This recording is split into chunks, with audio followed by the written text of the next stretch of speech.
And there was light. Once there was no sun.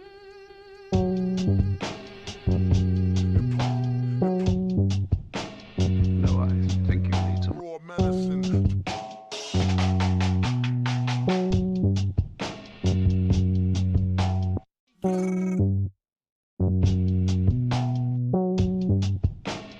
No sun.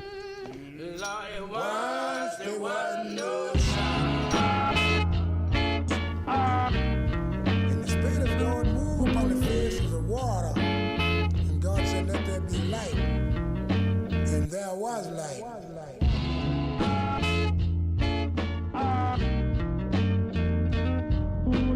I'm a Mason. I beat all my cases. I'm a Mason. I beat all my cases. Young Thug plans to address allegations and more in upcoming album UI Scuti. See, this whole thing that's going on with Young Thug, believe it or not, is all marketing for his upcoming album that's coming in October. It's all marketing. And the esoteric effect or the esoteric aspect is based in, the phase of transformation where you go through the rebirth phase. And that's what he's in. He's in his rebirth phase. He's being reborn. This always happens when you get out of jail. Like a lot of these rappers that go to jail, it's just a holding place for them where they go through their rebirth phase, whether they get put under, an extensive level of mind control. Believe it or not, when it comes to what I'm saying, I know some of y'all are listening like, what the hell is he talking about? But it's real. You just got to do your Googles, do your research, and contextualize, put things together. And you also have to have faith in the Most High because the Heavenly Father allows you to really understand these things. But that's what it is. These people in the entertainment industry, they're Luciferians. They believe in the constellations. They believe in the pagan gods. They uphold, they worship them. They do. This is why Young Thug has an album called UI Scuti. If you look at the alternative version of the album cover, it represents life, death, and transformation. Those are all alchemical, and it's also based in a Masonic understanding. We already know Young Thug is a Mason. It's proven. He said it out his own damn mouth. This is why I constantly do videos like this, because it's a fact that this is prevalent in the entertainment industry. So we have to harp on the truth as opposed to the surface level bullshit that they push on y'all, because they want y'all to be docile. They don't want y'all to understand things like this. They want y'all to just think that the entertainment industry is just entertaining and it's just music and this person is dope and whatever. No, man. We have to tap into reality. A lot of people are scared to embrace reality. That's the problem. And I'm talking about this because in my last video on, Rajah Jackson, there was a lot of people that was saying, oh, you crazy, what you talking about, this and that. Most of those people don't even have no understanding. It's not even like I'm demeaning them or anything like that. It's just, you can tell that they're coming from a place of just not being privy to this, as opposed to, I know this and let me challenge you. Let me correct you. It's just, oh, what are you talking about? You're crazy. It's a reason why they say that, because this type of information, they don't want a lot of people to know. So it bodes true when exchanges like that come into play. It lets you know that, yes, that's what it is. Because a lot of people aren't privy to this. And I'm not just saying like, oh, I'm the smartest person in the world. Like, a lot of brothers know this stuff. But that a lot in comparison to the majority of people in the world is not a lot. So we know that this is something that we should, value. It is what it is. But yes, all this stuff that's going on with Young Thug is based in the transformation phase. That's what it is. He's going through a ritual, believe it or not. You can call it a humiliation ritual, but he actually wants this. He wants this. This is why like all the quote unquote leak calls is coming out. They control the narrative, believe it or not, man. It's not no shit where it's just, oh, somebody leaked this. Young Thug knows that this is leaked. Ain't no way he gonna get on these calls and say all the stuff he said. Come on. Think about it. He's going through a phase. Think about it esoterically. Think about it on a level that's deeper than the surface is what I'm saying. I know some of y'all can't because y'all just don't have that spiritual bent. Y'all just don't. And it's not me coming at y'all. I'm just talking to people that always want to come on the videos and say, oh, what are you talking about? You got to think beyond the surface. Life ain't all about what's just apparent to you. You have to tap into the intangible aspect. You just do. But that's what it is. Let's just get more honest. Like, it's so much to this. Can't on that motherfucker.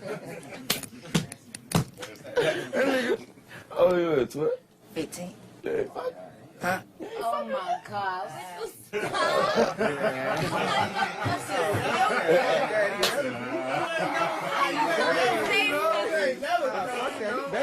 you bet I'm on the real. Cause I'm the real. He said, yeah. I was fucking at 11. I had Nate at 15, nigga. I had my daughter when I was 15, nigga. It ain't cause you a male, it ain't cause you 15, you supposed to, cause you're young money. You're supposed to. Fuck that shit, nigga. I started fucking. I got raped when I was 11, Twist. I loved it. I ain't never pressed charges. I'ma do you like baby them did me. Yeah.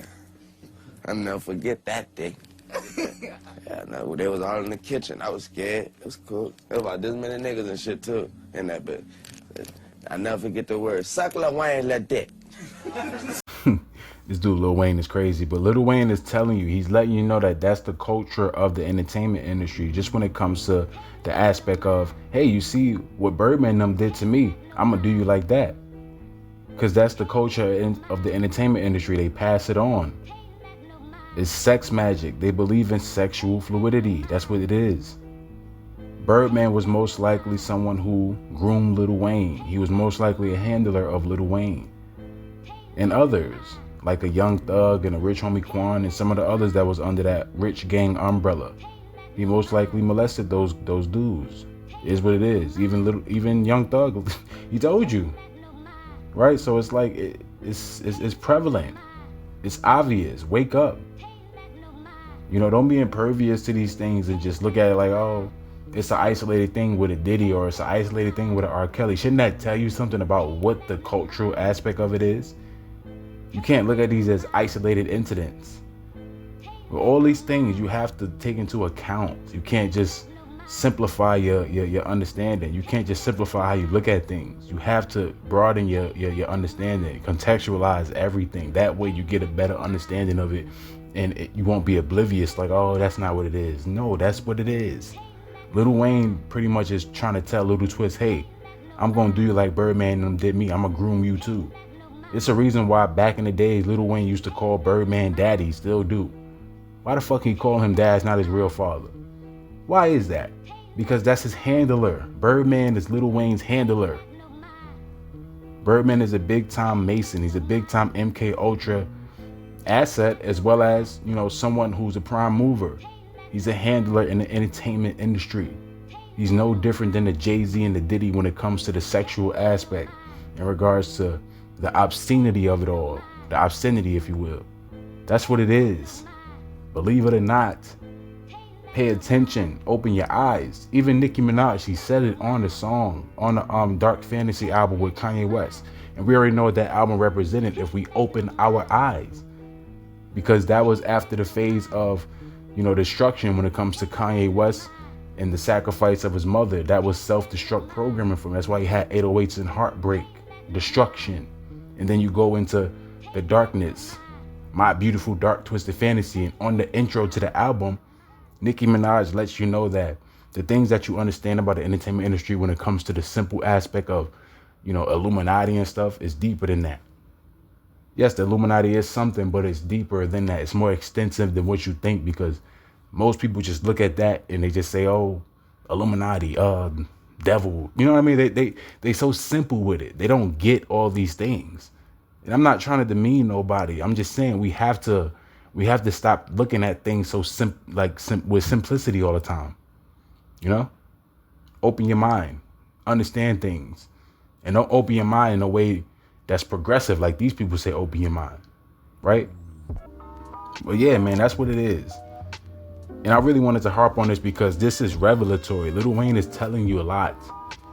And he's bugged out mentally. He's definitely bugged out mentally. And it's kind of, you know, I kind of feel sorry for the dude.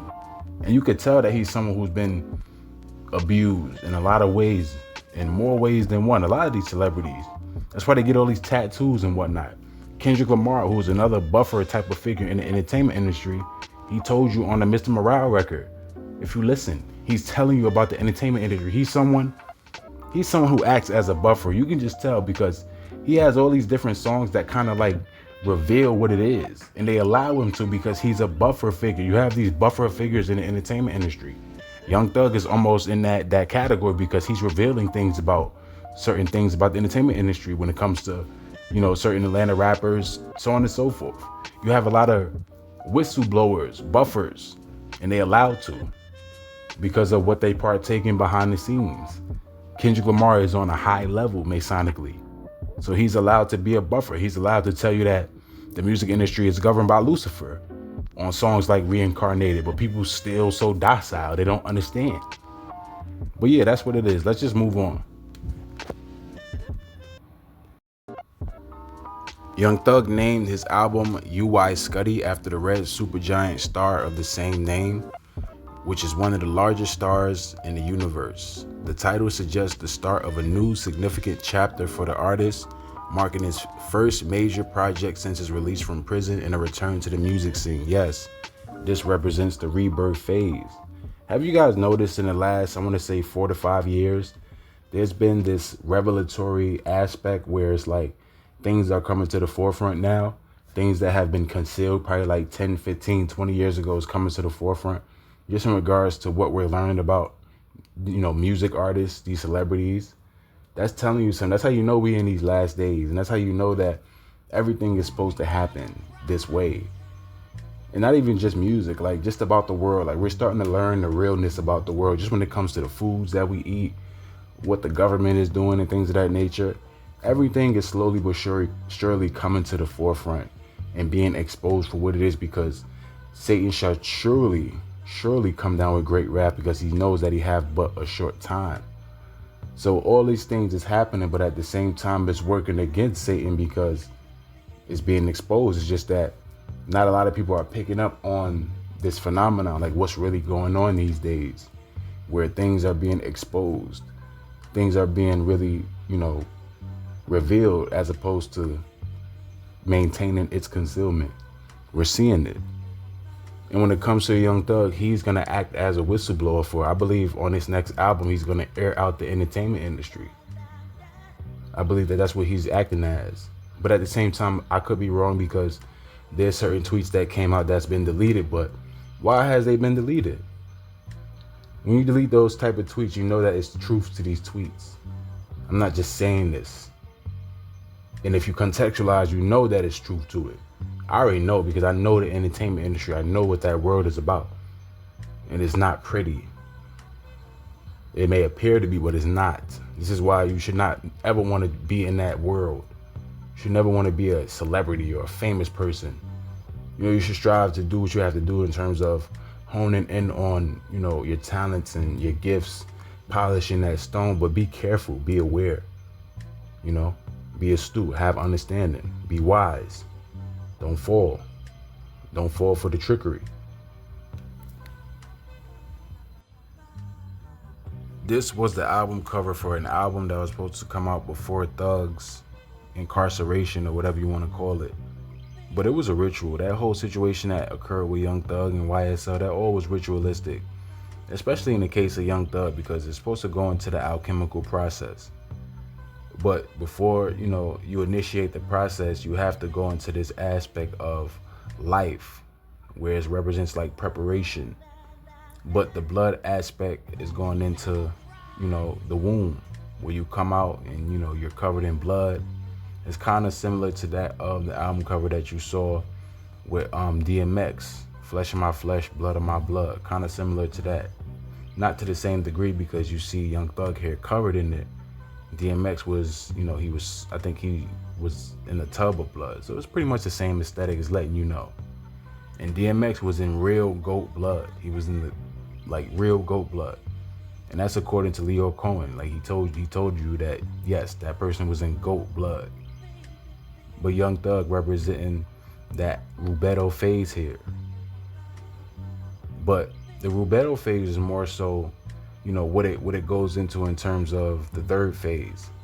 I just say Rubedo because of the blood, but it's really initiatory phase because this goes before the death aspect. The death aspect represents him going to jail. And then he goes through the rebirth where he gets out of jail and he's a new person.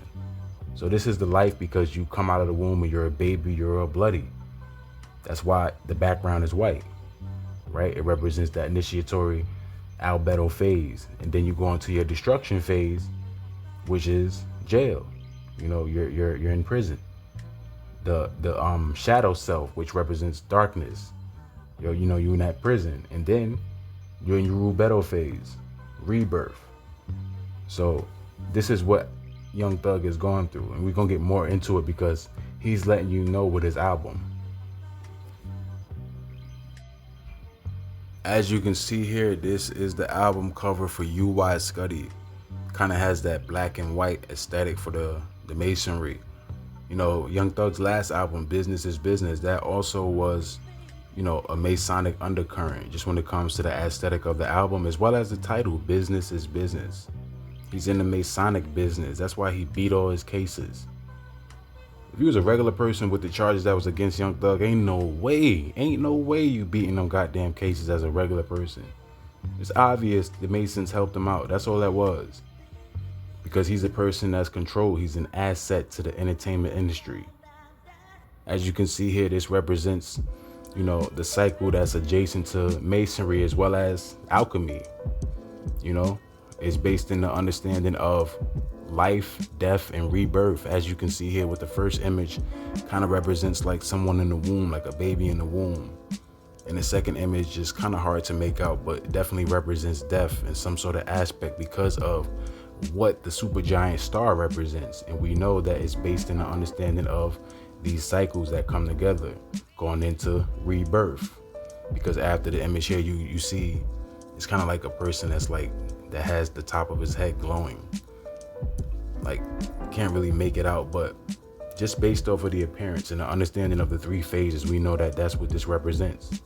As well as the number 3. The number 3 is something that's prominent in the entertainment industry. It represents the opposites coming together and making that aspect of perfection work. Where it's like 1, 2, and 3. Like, the 1 is the male, the 2nd is the female, and the 3rd is the coming together of the 2.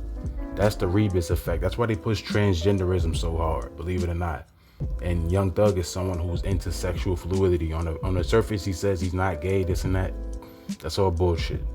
And we already know, just based off of, the initiatory phase when he first came in the entertainment industry, what he was saying. That lets you know right there that he's someone that was meant to push an agenda and normalize these type of things as if it's, oh yeah, I'm smoking dicks and those are my babies, those are my lovers. That's what he was calling his people. He's calling his people his babies, his lovers, his homeboys and shit, and trying to normalize it. That's what he was used as, because these people were groomed. They were put on the program. They were molested. Molestation is a part of the programming, believe it or not. That's what it is. If you do your understanding, your research on the MK Ultra process, which is legit, then you would know these things. Like when certain celebrities, when they go to prison, that's just a holding center for them. It's just a holding place for them. They're going through their programming. This is why you always see this aspect of rebirth when they come from prison. Whether it be like Lil Wayne, Meek Mill, Kodak Black, 21 Savage. These people, they go through this rebirth phase. Even Lil Wayne, he has an album called Rebirth. Like, all this stuff just lets you know, that the entertainment industry is more than meets the eye just when it comes to what they push on the surface to the average person. That's why we got to open our eyes. But yeah, man, the UI Scuti, the constellation, the supergiant star, just based in the understanding of esotericism and Luciferianism, just when it comes to what's contrary to what we're supposed to uphold. We're not supposed to be upholding the constellations and worshiping these things. These things are used for what they're used for. The Most High created them, but we don't worship, we don't uphold. You don't even have to look at the many pictures that prove that this man is a Mason. He told you out his mouth that he's a Mason. But just look at the color scheme here. This is, this is a reoccurring theme in the entertainment industry just when it comes to the colors. Black and yellow, black and white, black, white, and red, black, yellow, and red or white. You see those colors a lot. You see those colors a lot in the entertainment industry if you pay attention. Just on Drake's stream, the Iceman 3 stream, he had the Pinocchio. The Pinocchio is in the colors of black, red, and yellow, and white. Those colors represent something esoterically when it comes to the sun worship, the worship of Saturn, the red being the understanding of blood and the sacrifice, red, white, and black, so on and so forth. It just represents that understanding. And when you see the color schemes here, it's like, he's covering the bases with it, just in terms of wearing the black and white. And he's pretty much in front of the background of yellow, representing like the sun element, this enlightenment element. And he has on these yellow shoes. So he's just covering bases just when it comes to the color scheme. And all these things communicate something. Colors communicate something in the entertainment industry.